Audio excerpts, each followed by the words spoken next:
Hello, fellow traveler. Okay, so we've got two new artifact sets that were just announced, and I want to take a look at who they might work on and if the domain is going to be worth our time.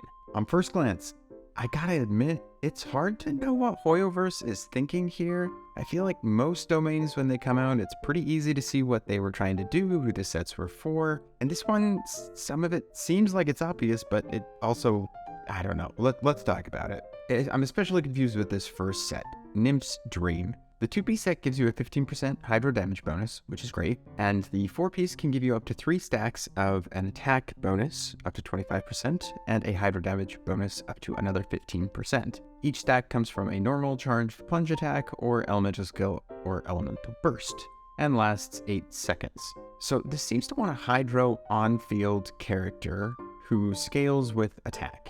Since so many hydro characters are either off-field support or scale off HP, to me it looks like this is going to be most useful for Childe and Ayato. I mean, I guess, like, on-field mode?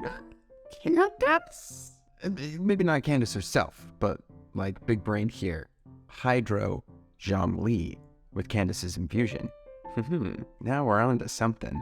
Okay, don't do this. But in all seriousness, Childe and Ayato. The reason I find this so odd is because I'm like most of you who were like, didn't Childe get a dedicated set? But okay, whatever. Childe can have all the toys he wants. But I'm also wondering if this set might be useful in the future. So Hydro Resonance boosts HP. So this can help boost attack and might help with the over-reliance on units like Bennett, but who knows? Damage calculations I've seen boost Childe's damage on this set from about 3 to 9%, depending of course on weapons and rotations and all of that fun stuff.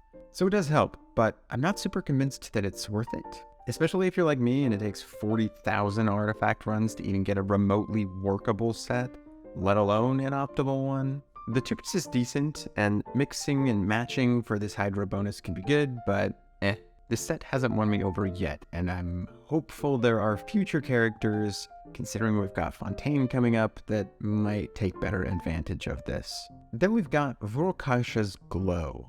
Now this one is pretty interesting to me. So the 2-piece is a 20% HP bonus, which is great.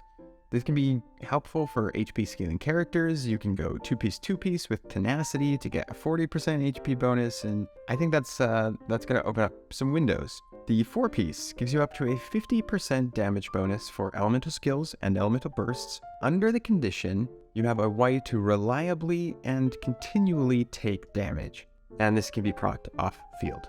The off-field part of this obviously seems to be meant for Dehya, and while I do think this is her best set, it sounds like it isn't ultimately that big a boost. I mean, when you run around a set that can give her huge amounts of energy recharge and convert that energy recharge into similar damage to this set, I just feel like this one maybe is not worth it for her, especially because you have to continually take damage, and not all Dehya teams will reliably do that. To me, it seems more like you'd have to run Dehya on a Burgeon type team to reliably, consistently take this damage, but it seems like most people that run Dehya put her on a Mono Pyro or a Ganyu Melt team, in which cases you may not actually be taking damage. So part of me thinks that this set was honestly meant to also be a generic Bloom driver set. So we're getting more characters that allow us to take damage. Baizhu, for example, has a shield, but an intentionally weak one that will probably let us take damage from Blooms, Bountiful Cores, and Burgeons.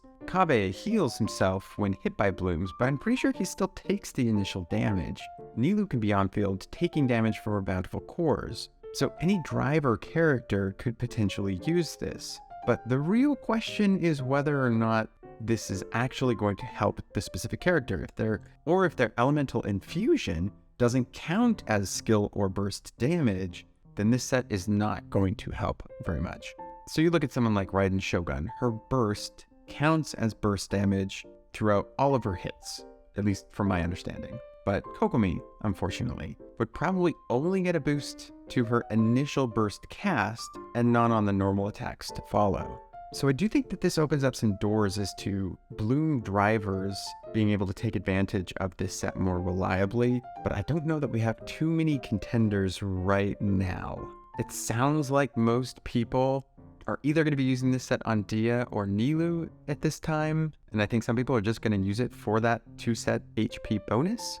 But in general, I just don't know that it's worth it right now. It's tough to recommend spending resin on this domain if we think maybe in the mystical future we might get some sort of benefit out of these artifacts. But right now, I'm not seeing it, so I might put it into like part of my rotation. Maybe I hit this domain once or twice a week and hope that I collect just enough pieces that if a character comes out that really benefits, I'll have some stuff ready. But I don't think I'm going to be hitting this domain that hard.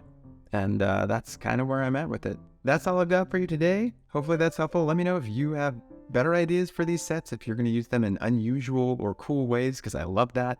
And otherwise, I'll see you next time, Traveler.